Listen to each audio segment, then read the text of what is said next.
తాకట్లో ఉన్న బంగారాన్ని విడిపించి ఆ రోజున మార్కెట్ ధర కట్టి మిగిలిన డబ్బును మీకు అందిస్తుంది కొమ్మూరి గోల్డ్. నేనొక్కని సినిమా ఎంత అద్భుతంగా ఉన్నా కూడా జనాలకు అర్థం కాక అది ఫెయిల్యూర్ కింద నిలిచిన సినిమా. అదే చెప్తున్నాను. అర్థం కాకపోవడం రెండు రకాలు ఉంటాయి. అక్కడ ఒక సైంటిఫిక్ పాయింట్ ఒకటి ఉంటుంది. ఓకే, ఒకటి కాదు రెండు. ఒకటి హాల్యూజినేషన్ పాయింట్, అక్కడ నిజంగా మనుషులు కనిపిస్తున్నట్టు ఉండడం, అది కమ్యూనికేట్ చేయటం అన్నది మన తెలుగు ఆడియన్స్ ఎంతవరకు ఆ జానర్కి అసలు నాకు తెలిసి మనకు అలాంటి సినిమాలు లేవు. అది ప్రాబ్లం. ఈవెన్ రిలేషన్స్ కూడా అంతే కదా సార్, రిలేషన్స్ కూడా చాలా మందికి అర్థం కావు. వస్తున్నా ఇప్పుడు దీనికి సంబంధించి ఫ్యామిలీ డ్రామా, హ్యూమన్ ఎమోషన్స్. ఇందులో కాంప్లికేషన్ ఏముంటుంది బేసిక్గా? ఇప్పుడు గుండె జరగాలంత ఉంది, మీరు చూడండి.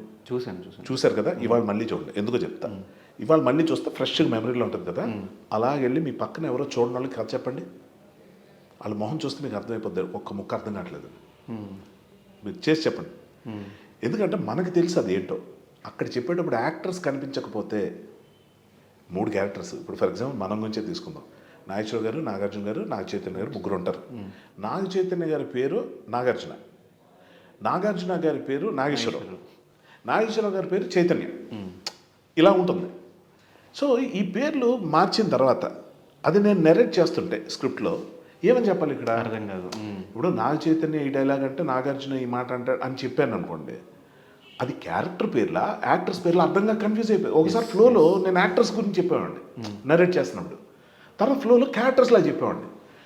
నాగార్జున గారికి అసెప్ట్ చేసి, ఆగాగు ఇది కదా నువ్వు చెప్తున్నావు ఇదేనా అంటే, అవును సార్ నువ్వు ఇప్పుడు ఇలా చెప్పావు తెలుసా, పేరు మార్చేసావు, కొంచెం చూసుకో, ఫోకస్ చేయండి. అమ్మో అనగా మళ్ళీ మొదలు.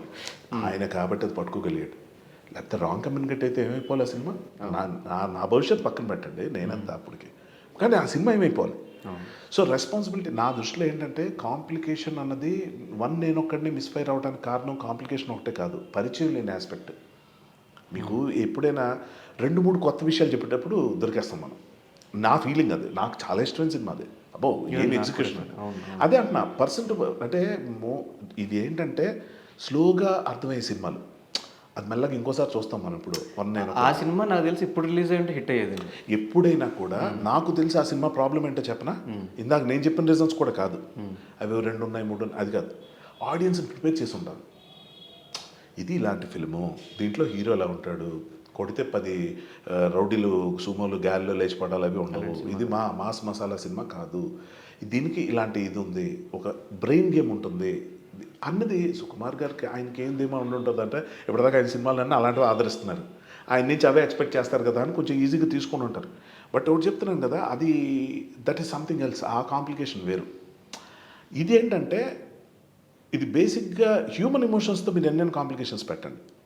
అండ్ ఇంకోటి నేను చేసే పని ఏంటంటే, ఏ సినిమాలోనైనా గుండె జరగాలని స్క్రీన్ ప్లే రైటర్ కూడా నేను మెయిన్ దానికి నేను. సో దానికి ఏంటంటే నేను చేసిన పని క్యారెక్టర్స్ ఓపెన్ డ్రామా అంటాం టెక్నికల్గా సినిమా భాషలో. అంటే ఏంటంటే, ఇప్పుడు మన ఇద్దరం రూమ్లో కలుసుకోకపోతున్నాం, ఓకే, మీ జేబులో గన్ ఉంది, నా జేబులో కూడా గన్ ఉంది, మీ దగ్గర ఉందన్న విషయం నాకు తెలియదు, నా దగ్గర ఉందన్న విషయం మీకు తెలియదు. గన్ తీసి షూట్ చేసేయడానికి నేను రెడీగా ప్రిపేర్ అయ్యి వచ్చా. ఇక్కడికి వచ్చి మన ఇద్దరం కూర్చున్నాం, ఇంకా అబౌట్ టు ఫైర్. అప్పుడు బయట కిటికీ నుంచి నన్ను ఒకటి చూసి, నా వైపు చూసి, వీడి దగ్గర గన్ ఉందని చెప్పాడు. ఇప్పుడు నేను గన్ తీశానంటే కాల్ చేస్తాడు ఈ మనిషి. సిమిలర్గా మీకు తెలిసింది అటు నుంచి, ఎవడో చెప్పాడు వీడి దగ్గర గన్ ఉంది అని, లేదా అద్దాల్లో చూసుకున్నాం బస్ 2 వెనక అద్దాలు. అమ్మ గన్ పెట్టుకున్నాడు, ఇప్పుడు నేను తీసేలో షూట్. ఇదేంటంటే this is open to actors, I mean characters. ఇప్పుడు దీని రివర్స్ ఏంటంటే, ముందు బయట ఆడియన్స్కి చెప్పేస్తాం, మీ సీన్ చూపిస్తాం బయట. ఏంటి, నేను గన్ తీసుకొని వెళ్తున్నాను, వాడి దగ్గర ఏమి ఉండదు, ఆ గన్ ఫైర్ అని మీ సీన్ బయట ఆడియన్స్ చూసేస్తున్నారు. నేను కూడా అదే చేస్తున్నాను, చూస్తున్నాను. ఇప్పుడు ఇద్దరు ఇక్కడికి వచ్చాం, పిచ్చిగా మాట్లాడుకుంటున్నాం, ఏది తెలియనట్టు కళ్ళు మూసుకుంటున్నాం, పడుకుంటున్నాం, ఏదేదో చేస్తున్నాం. ఆడియన్స్కి ఎలా ఉంటుంది అంటే, అరే వీళ్ళిద్దరికి తెలీదు. So that please that gives an enhancement అనమాట. అంటే ఫన్కి బాగా హెల్ప్ అయ్యే ఒక జానర్ అది. మనకి ఒక జనరేషన్ ఆడియన్స్కి తెలిసే ఫిల్మ్స్ ఇవి. ఒక 2.5 decades 3.5 decades బ్యాక్ విచిత్ర సోదరులు, మైకిల్ మదన్ కామరాజు, అలాంటి బంచ్ కొన్ని వచ్చే కన్ఫ్యూజన్ డ్రామా.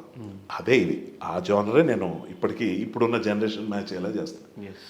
సో అటువంటిది ఫన్ బేస్డ్గా ఉండి, మీకు సీరియస్ డ్రామా అయిపోతేనే ప్రాబ్లం. ఫన్ బేస్డ్గా ఉండి, ఫ్యామిలీ ఎమోషన్స్ ఉండి, సింపుల్గా అక్క, అమ్మ, చెల్లి, అత్త ఇలాంటి వరుసలు అర్థమైపోతున్నాయంటే మనకి ఈ కన్ఫ్యూజన్స్లో ఏమన్నా పర్లేదు.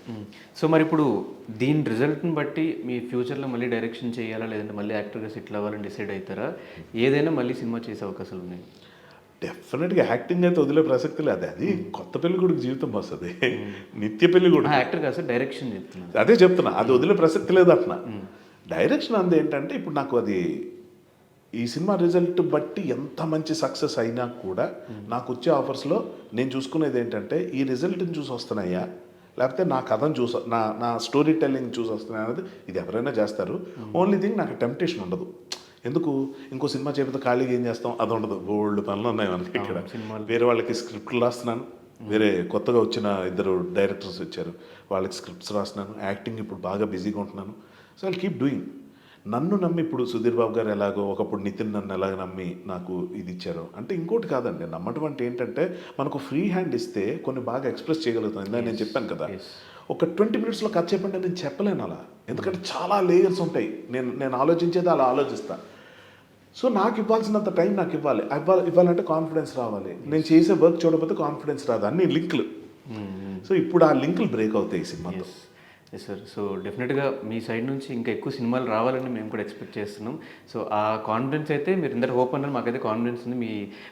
మీ స్పీచ్ తర్వాత నాకు ఆ కాన్ఫిడెన్స్ వచ్చింది మీ మీద. అండ్ ఆ 24 క్రాఫ్ట్స్ మీద అవగాహన ఈ ట్రైలర్ చూసిన తర్వాత నాకు అనిపించింది. సో నా ఒపీనియనే ఆడియన్స్ కూడా ఖచ్చితంగా ఈ అక్టోబర్ 6th నచ్చుతుంది అనుకుంటున్నాను. సో ఫైనల్గా మా ఆడియన్స్కి మీరు ఎట్లా ప్రిపేర్ చేస్తున్నారు ఆడియన్స్ని, ఈ సినిమా ఎలా చూడాలి? ఎగ్జాక్ట్లీ. ఇది ఇప్పుడు ఎలాగంటే ఇప్పుడు దాకా సుధీర్ బాబు గారు చేసిన లవ్ స్టోరీస్ లాగా లేకపోతే యాక్షన్ ఫిల్మ్స్ లాగా ఉండదు. ఇది పక్కా ఫ్యామిలీ డ్రామా. ఎలా అంటే ఇప్పుడు అత్తారింటికి దారేది సినిమా చూస్తే మీకు ఎలా అనిపించింది అంటే బేసిక్ ఏంటంటే ఒక కుటుంబం, ఒక రిలేషన్షిప్స్, వీటి మీద ఉండే ఇది. ఇందులో లవ్ స్టోరీ విపరీతంగా ఉంది, హ్యూమర్ విపరీతంగా ఉంది. కథ మీకు క్లియర్గా అర్థమయ్యేలాగే చెప్తాం, కానీ క్యారెక్టర్స్ తెలియదు. సో అందులోంచి జనరేట్ అయ్యే ఫన్ని అందరూ ఎంజాయ్ చేస్తారు.